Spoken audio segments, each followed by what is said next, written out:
Bien, vamos a comenzar ahora sí. Como comentario, les quiero decir que el título de la hoja hay un error, dice clase 2, esta es la clase 4, un gravísimo error. Y el tema es la elección de Dios, no la cadena de oro, porque es la elección de Dios, eso es en el título, ¿sí? Ese digamos, es algo que hay que corregir. Y nuestro hermano Luis fue a la oficina y está tratando de imprimir un par más de hojas para, si alguien no tiene, pueda también tener este material. Bueno, hay dos preguntas y le voy a pedir a mi hermano Jorge que me ayude con la siguiente diapositiva. ¿Ya? Ahí está, estamos en la semana 4, la elección de Dios, sale entre paréntesis los distintos maestros que van a estar ayudando en estas 8 semanas de clase y vamos en este momento en la mitad. ¿Ya? Siguiente, por favor. Y la primera pregunta, la respuesta sería algo como esto. ¿Cuáles son los eslabones de la cadena de oro que aparecen en Romanos 8, 28, 30? Preconocer, son 5. Predestinar, llamamiento, justificación, glorificación. Muchos de estos términos son bastante complejos desde un punto de vista conceptual, no son fáciles de asimilar, estamos yéndonos como a un tema más profundo. Sí, también habíamos visto, esto no era necesario para la respuesta 1, pero sí es importante para que usted lo tenga claro, que incluso hay más eslabones que aparecen en otros pasajes bíblicos. Por lo menos ahí aparecen 10 eslabones.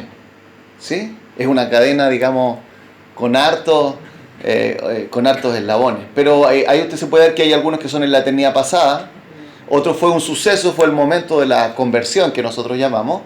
Luego hay un proceso, la santificación, o también se puede hablar como la perseverancia, la muerte, que es un suceso, y finalmente la glorificación, que es algo en el futuro con el Señor. Ninguna de esas cosas las vamos a ver ahora, que también sería interesante.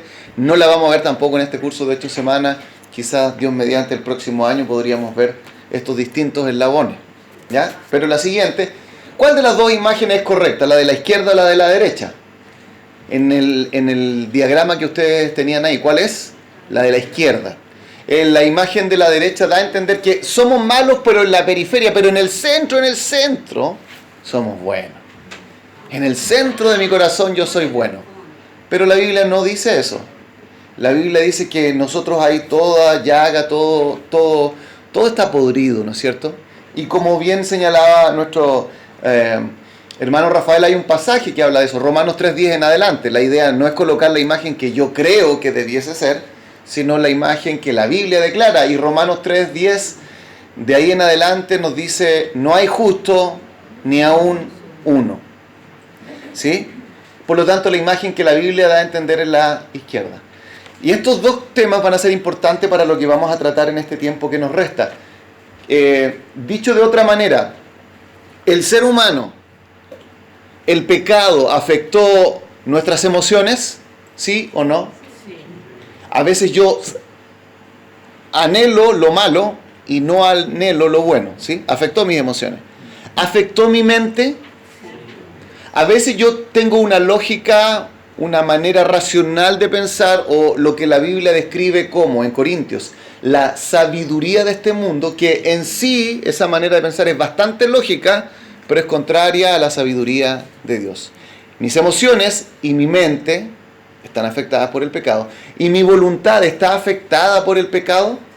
A veces no nos sucede que, sabiendo hacer el bien, como dice Romanos 7, no lo hago, queriendo hacer el bien no lo hago, mi voluntad está dañada por el pecado. Por lo tanto, tengo que tener cuidado de mis emociones como cristiano, tengo que tener cuidado de mi manera de razonar como cristiano, y tengo que tener cuidado en la manera en la cual tomo y elijo hacer decisiones con mi voluntad. Vamos entonces ahora sí al contenido mismo del día de hoy, y esta imagen, quédese ahí por favor, es la clave de lo que vamos a ver. Me gustó la imagen en sí. Buena, ¿no es cierto? Ahí aparece un grupo de personas y aparece una diferente, pero aparece como una mano grande representando obviamente a Dios, diciendo ese. ¿Cómo elige Dios? creo que es importante hacernos esta pregunta, es el tema de la clase del día de hoy. ¿Cómo elige Dios? La primera cosa que deberíamos pensar es, ¿hay tal cosa como la elección de Dios? Porque hay algunos que dicen, la imagen de partida está mal, la pregunta está mal formulada porque en realidad no hay nada como eso.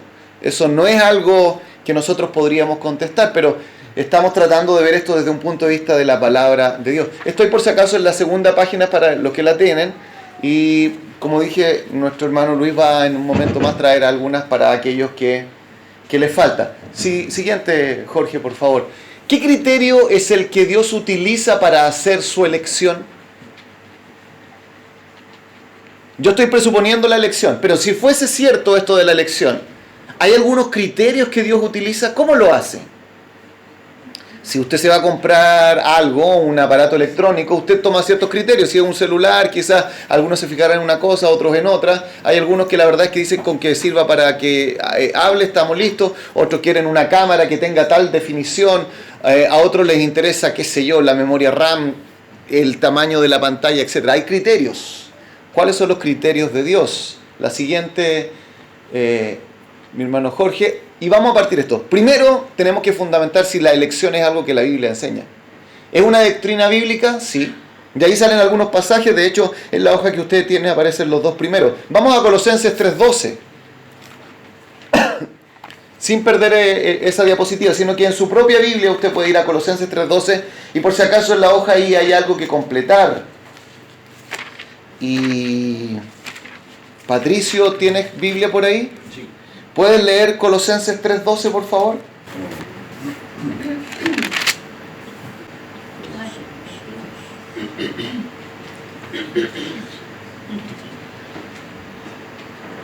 Dice, me paso la Reina Valera. Vestidos pues como escogidos de Dios, santos y amados, de entrañable misericordia, de benignidad, de humildad, de mansedumbre, de paciencia. Muchas gracias, Patricio. ¿Cómo dice? Vestidos como escogidos de Dios. Usted podría colocar esa palabra, los que tengan la hojita ahí, para completar en el material que les acabo de dar. Vestidos como escogidos de Dios. La Biblia usa estos términos. Por lo tanto, la pregunta que habíamos dicho, ¿cómo elige Dios?, es correcta en el sentido de que la Biblia sí habla de una elección. ¿Qué significa esa elección? Ahí vamos a llegar, Dios mediante. Pero de que existe, existe. De que nos complica, o que a algunos les complica, complica. Pero un tema complejo no va a dejar de ser real, a pesar de nuestras complejidades. Adrián, primera de Tesalonicenses, que es el segundo pasaje que está descrito ahí, capítulo 1, versículo 4. Usted lo puede buscar también en su Biblia, en primera de Tesalonicenses 1:4, y también ese versículo hay que completar. Porque conocemos, hermanos amados de Dios, vuestra elección. Gracias. Breve, pero claro, ¿no es cierto? Dice, y ahí hay que completar, porque conocemos, hermanos amados de Dios, vuestra elección. Por lo tanto, el primer punto que nosotros estamos tratando de afirmar de que hay una realidad de la elección es algo que no podemos negar. La imagen que habíamos visto antes de alguna manera es algo que la Biblia nos está reflejando, y ahí aparece un par de citas, están puestas también en la hoja que está segunda de Tesalonicenses 2:13, versículo 14, y me gustaría solamente para poder complementar esto leerlo. Dice segunda de Tesalonicenses 2:13, 14: pero nosotros debemos dar siempre gracias a Dios respecto a vosotros, hermanos amados por el Señor, de que Dios os haya escogido desde el principio para salvación mediante la santificación por el Espíritu y la fe en la verdad. Versículo 14: a la cual os llamó mediante nuestro Evangelio para alcanzar la gloria de nuestro Señor Jesucristo. En el versículo 13 habla de ser escogido, y en el versículo 14 habla de ser llamado por Dios. Es una realidad bíblica incontrovertible. Eso es un primer piso que tenemos que colocar. Pero sigamos un poco más allá, hermano Jorge. Cuando la Biblia utiliza la palabra elección, no siempre quiere decir lo mismo. Y esto es muy importante entenderlo. A veces uno toma una palabra en la Biblia y piensa que durante todo, desde Génesis hasta Apocalipsis, ese concepto significa exactamente lo mismo. Y eso es un error. Por eso es que uno tiene que tener mucho cuidado cuando hace una exposición de la palabra de Dios por medio de un tema. Porque a veces puede tomar una palabra, por ejemplo, el concepto amor, y no darse cuenta que hay diferentes significados, usos en el contexto de cada pasaje. Hay que tener más cuidado. Es mejor a veces estudiar solo un pasaje, analizarlo bien, que estudiar 5 o 6 y hacerlo de una manera quizá un poco deficiente.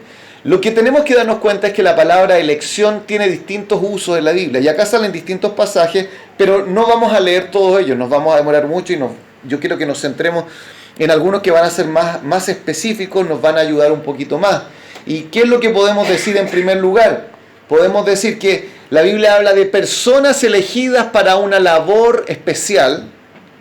En segundo lugar, la Biblia habla de que el Padre eligió que el Hijo, es decir, esto algo ocurrió en la Trinidad, para obrar en la salvación. También la Biblia menciona la elección de Israel, pero el uso que nosotros estamos dando en esta clase, en este tiempo, es realmente solamente el cuarto uso. ¿Se entiende? Ya. Otro comentario para que esto quede más claro. ¿Son los mismos criterios que Dios usó para elegir en cada uno de estos 4 grupos que aparecen descritos ahí? Voy a hacer de nuevo la pregunta. ¿Son exactamente los mismos criterios que Dios utilizó para elegir a estos distintos grupos? ¿Son los mismos criterios? No necesariamente. El Hijo fue elegido, número 2, para obrar la salvación y venir. Eso fue algo en la Trinidad que ocurrió, y la Biblia nos da a entender de que eso no va a ser lo mismo que nosotros los seres humanos, siendo elegidos por Dios para algo. Lo que nosotros estamos tratando de entender esto, ¿por qué Dios salva a algunas personas y no salva a otros? Eso es una realidad. Hay personas que mueren en sus pecados, mueren rechazando el Evangelio, y la Biblia dice que están yendo en un camino de condenación. ¿Por qué? Y la Biblia, volvemos a decir, afirma este tema de la elección. De esos distintos pasajes solamente me gustaría en este momento tomar uno que no habla de la elección para salvación, pero que nos da unas bases de los criterios de Dios para la salvación. Y está ahí en Deuteronomio, referido a la elección de Israel. Por favor, acompáñeme con su Biblia ahí a Deuteronomio capítulo 7. Un pasaje muy conocido. Y la pregunta que tenemos que hacernos en este momento es: ¿por qué Dios eligió a Israel para que fuese su nación?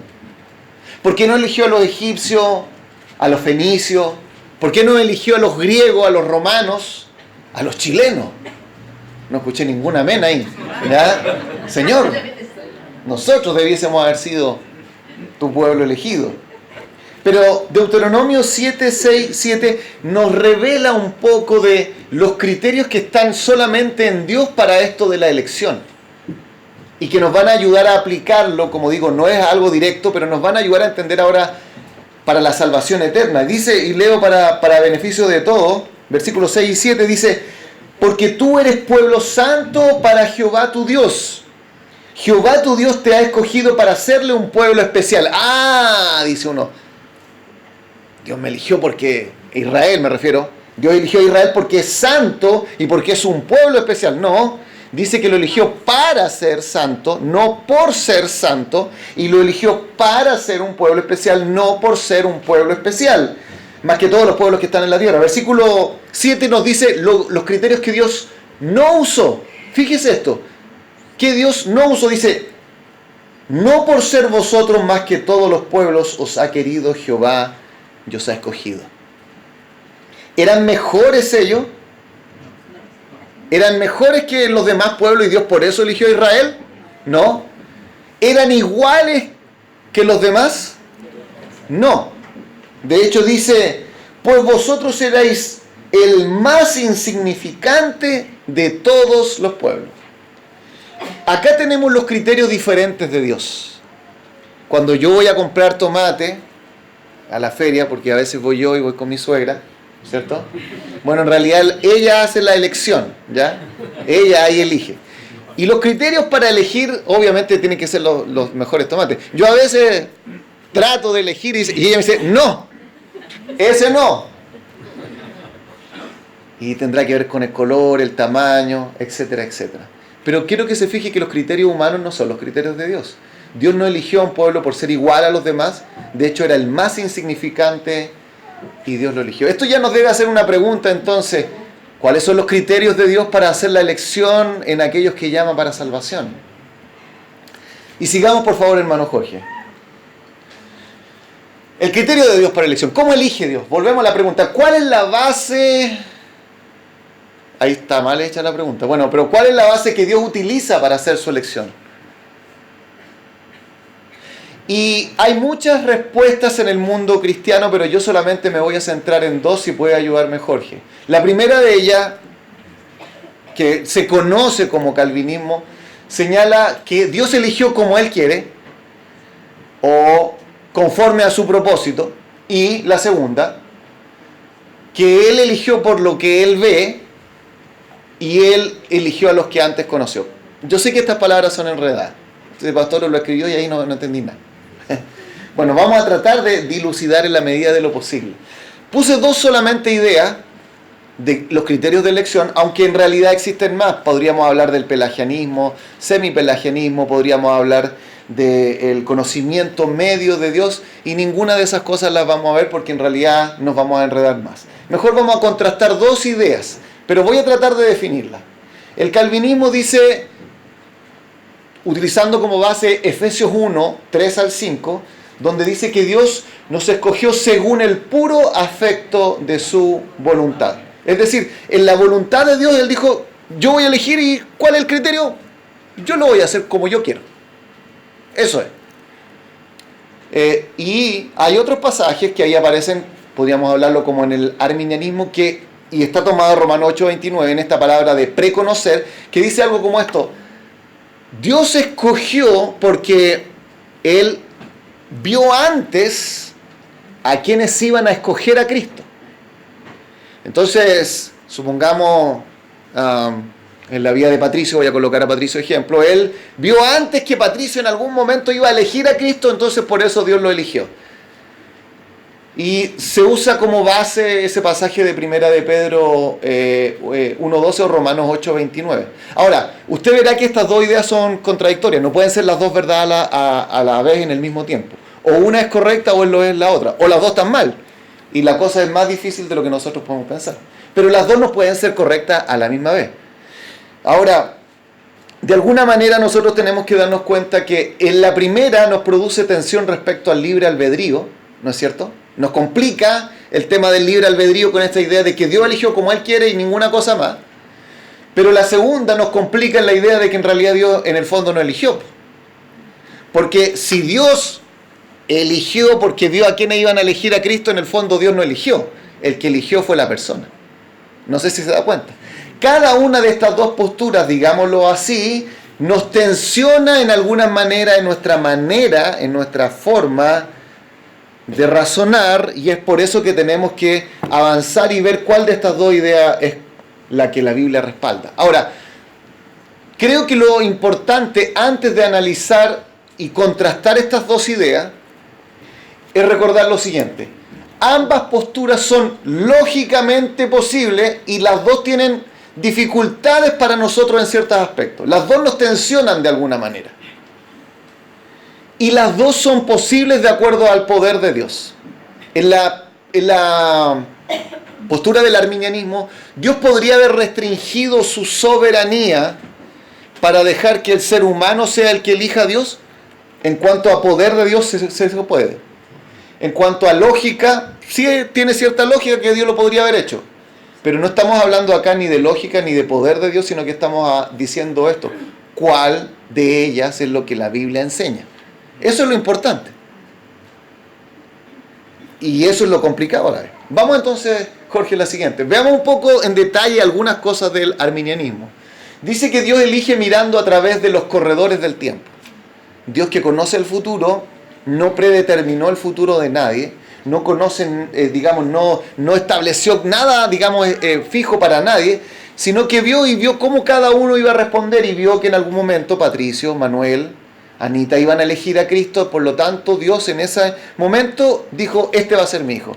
Pero en el fondo, como decíamos, eso significa que el pecador, el ser humano no elige, sino que el que elige es el pecador a Dios. ¿Sí? Esto se llama fe prevista, se llama también presciencia, palabras raras, o conocimiento previo, que quizás es un poco más fácil de entender. Por lo tanto, como decimos, la elección en realidad no es una verdadera elección. Esa es la dificultad que podríamos hallarle a esto. Vamos a la segunda. La segunda se denomina la elección, y el criterio que se dice esto es incondicional. No hay ninguna condición que el pecador tenga que cumplir para que Dios lo elija. Es Dios según el puro afecto de su voluntad, no hay ningún mérito, no hay nada positivo, no hay algo que destacar en el pecador para que él pueda decir, por esto Dios me eligió. No depende de nada de lo que hagan los seres humanos. Y ahí aparecen distintos pasajes. Deuteronomio 7:7 lo leímos ya, ¿no es cierto? ¿Se acuerda? Y en la hoja, en la siguiente página, sale ese mismo versículo para que usted lo complete. Dice, no por ser vosotros más que todos los pueblos os ha querido Jehová y os ha escogido, pues eres el más, ¿y qué decía ese pasaje? Insignificante. Usted lo puede completar. ¿Por qué Dios eligió a Israel? Porque era el más insignificante. Eso no nos deja con un ego muy exaltado, ¿no es cierto?, pensar que ese es el criterio de Dios. Aparece otro pasaje en Salmo 65 y vamos a buscar ese pasaje. Salmo 65 es uno de los pasajes más claros del Antiguo Testamento en cuanto a esto de los criterios. Salmo 65, versículo 4. Salmo 65, 4. Si alguien lo tiene, por favor, y puede para beneficio de todos leerlo. Bienaventurado el que tú escogieres y atrajeres a ti, para que habite en tus atrios. Seremos saciados del bien de tu casa, de tu santo templo. No sé si había alguna vez puesto su atención a un versículo como Salmo 65, 4. Dice, bienaventurado, ¿quién dice el qué? Tú escogieres. ¿Quién es ese tú? Dios. Y fíjese, ¿y qué dice? Y atrajeres a ti. Yo pensé que en realidad yo fui el que elegí y busqué a Cristo, pero como muy bien dijo el hermano Rafael la semana pasada, no hay quien busque a Dios. Está diciendo la Biblia que Él me atrajo hacia Él. Eso es lo que está diciendo este pasaje. Usted lo puede completar también ahí en la hojita. Recuerde que eso está para completar. Y un pasaje también muy claro está en Juan capítulo 15. Juan capítulo 15. Versículo 16. Juan 15.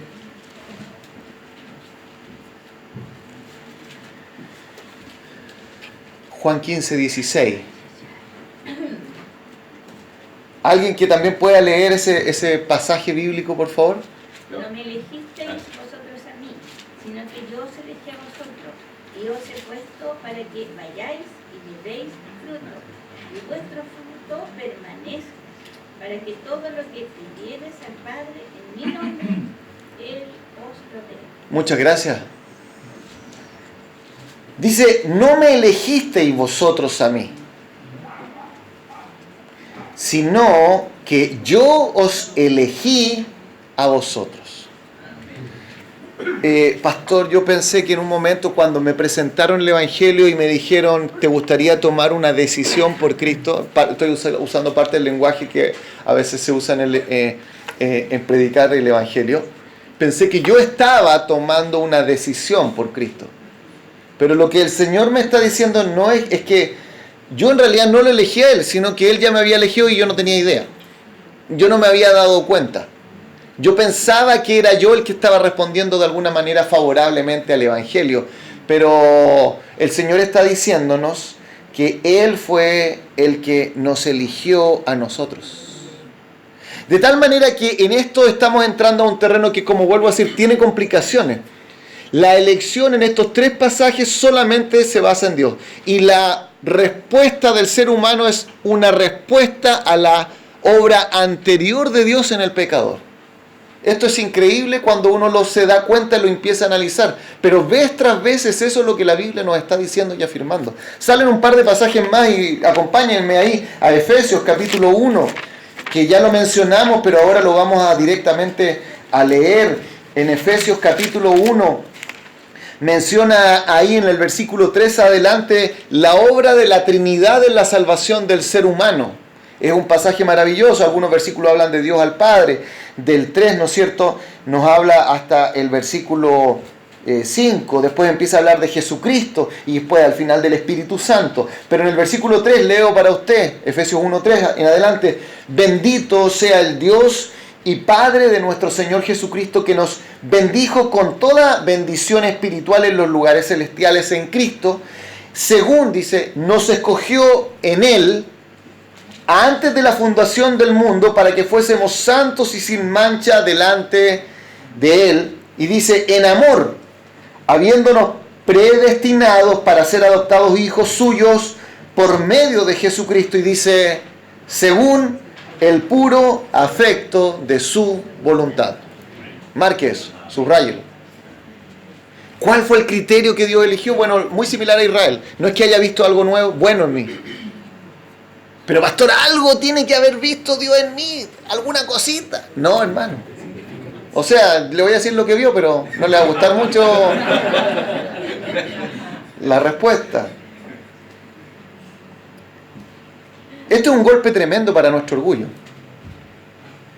Es un golpe tremendo para nuestra percepción de que estamos comprendiendo incluso las cosas de Dios. Nos da a entender de que tenemos un Dios más grande de lo que nosotros pensamos. Y voy a citar un par de pasajes más. Romanos capítulo 9.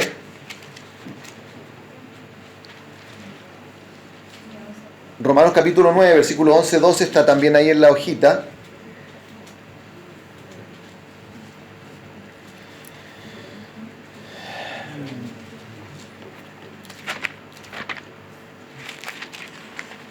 Y fíjense ustedes en el contexto de lo que está diciendo acá. Está hablando de la elección de Israel, está volviendo al tema de la elección que nosotros vimos en Deuteronomio capítulo 7. No está hablando directamente de nosotros, pero vuelvo a decir, los criterios de alguna manera nos ayudan a entender lo que Dios ha hecho en nosotros. Y aquí está hablando acerca de lo que estaba sucediendo con dos hombres, ¿no es cierto?, que estaban en el vientre de su madre, Jacob y Esaú. Dice el versículo 10 para que entendamos el contexto. Y no solo esto, sino también cuando Rebeca concibió de uno de Isaac, nuestro padre. ¿Quiénes eran los hijos de Isaac y de Rebeca? Eran Esaú y Jacob. Pero fíjense lo que dice ahí entre paréntesis en el versículo 11. Dice, pues no habían aún nacido, ni habían hecho aún ni bien ni mal, para que el propósito de Dios conforme a la elección permaneciese. ¿Qué dice? No por las obras, sino por el que llama. Sino por el que llama. De tal manera que la elección de esta, en lo que ocurrió en Israel, donde Dios eligió a Jacob por sobre Esaú, no hubo buenas obras que participaran, sino que fue conforme a la elección de Dios, por el conforme a quien llama. Eso es lo que nos está dando a entender. Y un pasaje que no está acá, pero que creo que es importante, en 1 Corintios, en el capítulo 1, versículo 26 en adelante.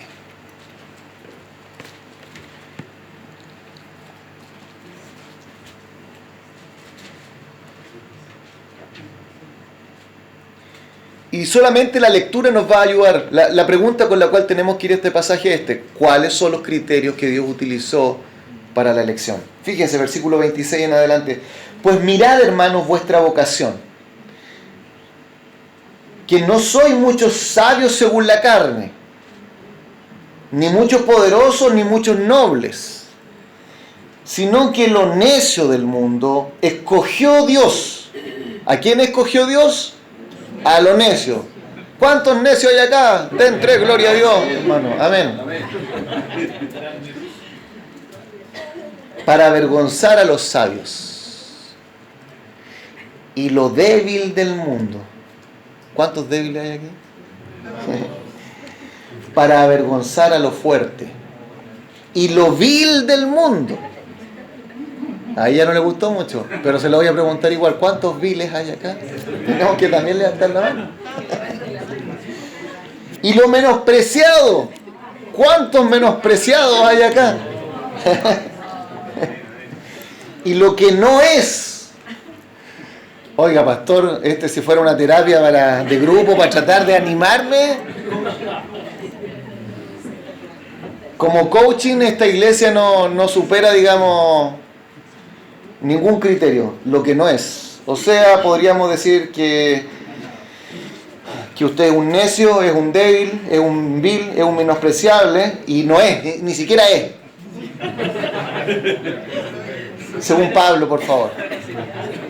Para deshacer lo que es. ¿Cuál es el objetivo? Versículo 29. A fin de que nadie se jacte en su presencia. Dios no vio en ti una bondad. Dios no vio un círculo negro con un círculo blanco en el medio. Dios no vio ninguna de esas cosas. Y dice el versículo 30, para que no nos vayamos tan en el suelo: mas por Él estáis vosotros en Cristo Jesús. ¿Se acuerdan que era para que nadie se jacte en su presencia? Cuando entendemos el Evangelio, ¿saben lo que sucede? Uno, de alguna manera, en su corazón más engrandece al Señor Jesucristo y su obra de salvación. ¿No sucede eso? Uno se da cuenta que la gloria no es de uno, que la gloria es de Él. Que el único bendito es Él. Mas por Él estáis vosotros en Cristo Jesús, el cual nos ha sido hecho por Dios sabiduría, justificación, santificación y redención.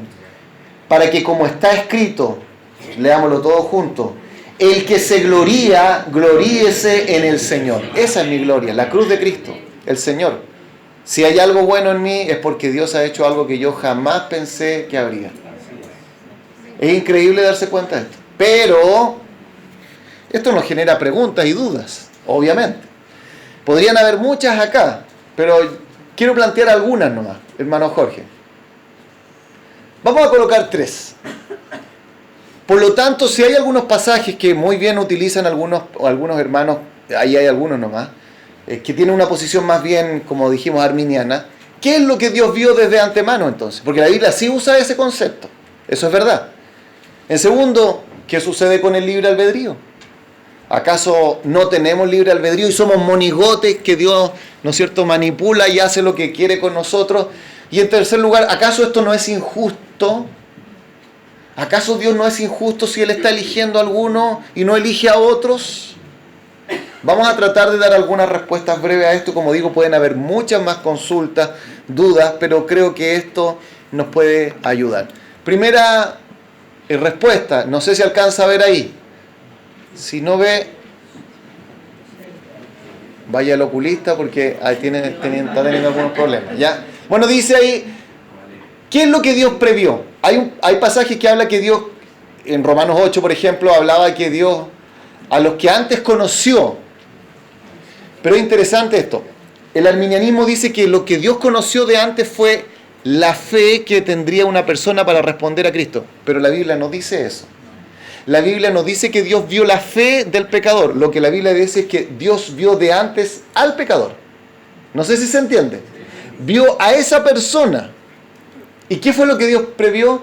Dios previó personas que no poseían cualidades para ser amadas. Vio depravación e incredulidad. Si usted cree que Dios vio algo de usted en la eternidad, yo le digo, sí lo vio. Esos pasajes bíblicos son claros. Pero ¿sabe lo que vio? Pecado, suciedad, inmundicia y completa incapacidad para salvarse.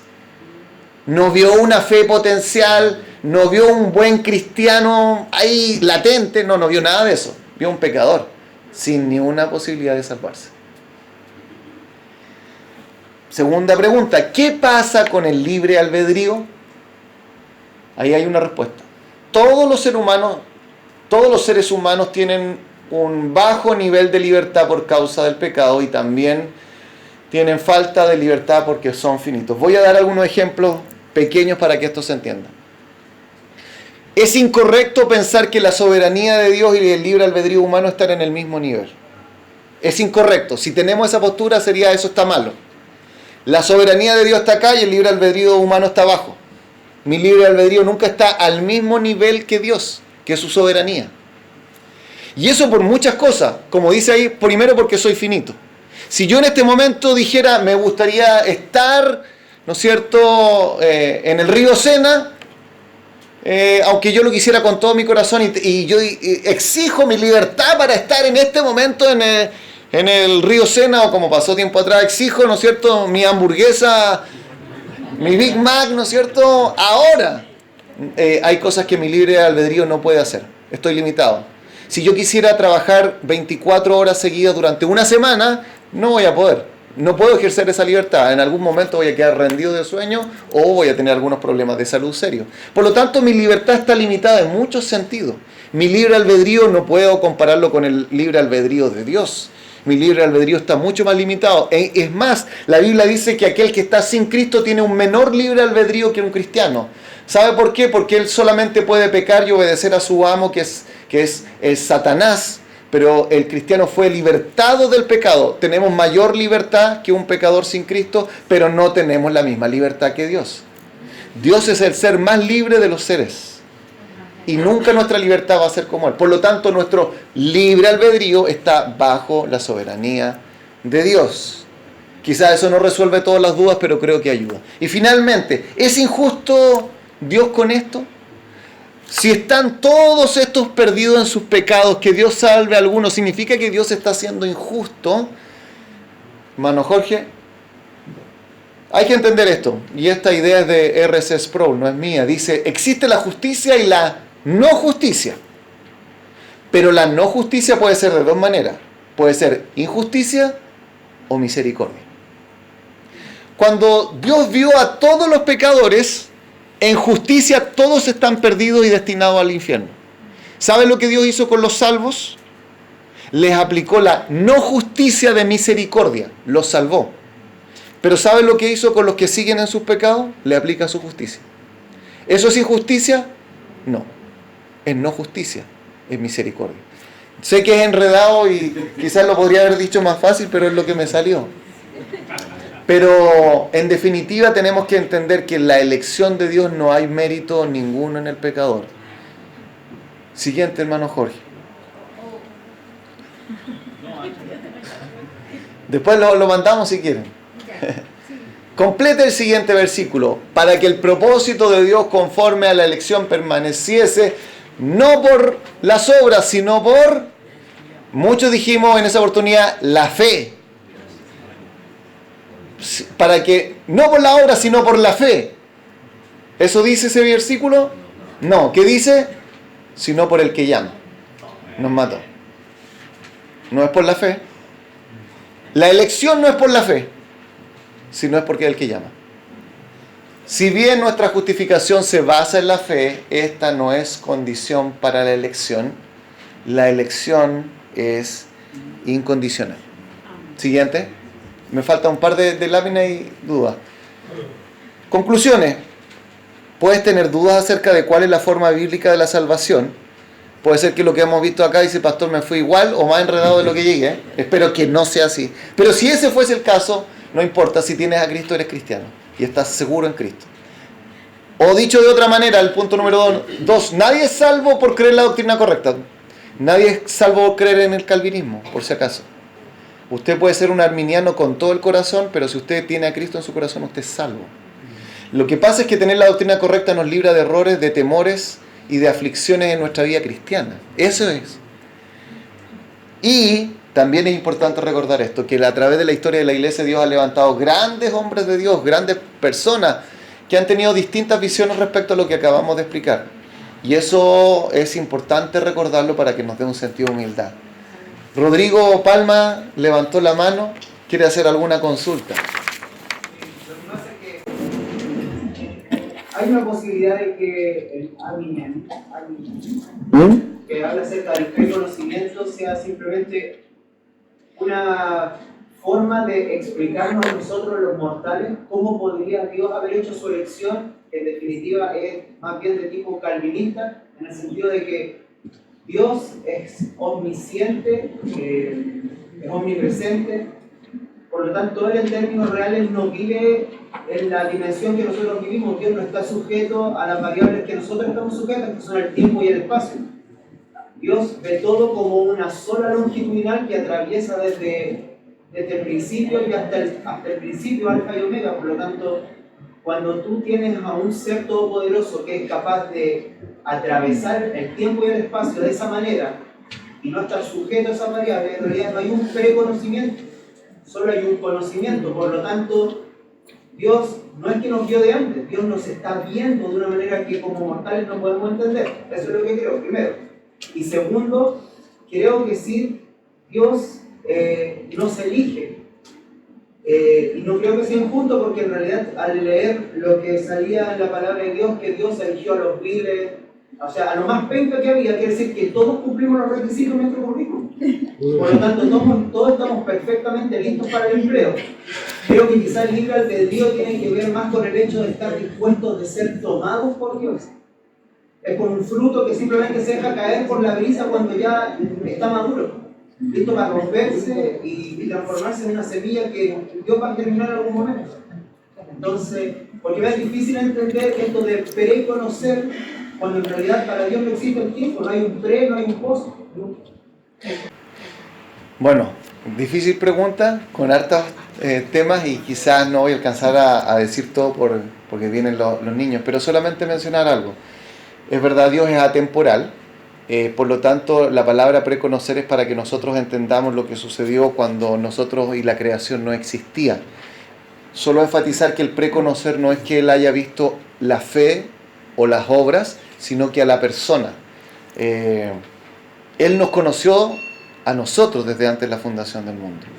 Eso es lo que, digamos, dice esa palabra, no dice más que eso, no explica el método de la elección de Dios. Eso aparecen en nosotros pasajes que ya vimos que eran según el puro afecto de su voluntad. ¿Cuál es la respuesta del pecador? Es una interesante pregunta, y espero que Rafael y Darko, que van a ser los maestros que vienen, puedan explicar algunas otras cosas de estas las próximas semanas. Ahora vamos a orar. Me hubiera encantado tener más tiempo para dar algunas posibilidades de preguntas, pero vamos ahora. Padre, gracias te damos a esta hora. Aquí estamos, Señor, los que fuimos descritos en esta lista de Primera de Corintios, Señor, no de una forma tan positiva. Pero sabe que eso no nos da tristeza, pena, nos daña nuestra autoestima, todo lo contrario, nos da más gozo. Saber que el Evangelio no depende de mí. Saber que no son mis fuerzas las que me sustentan.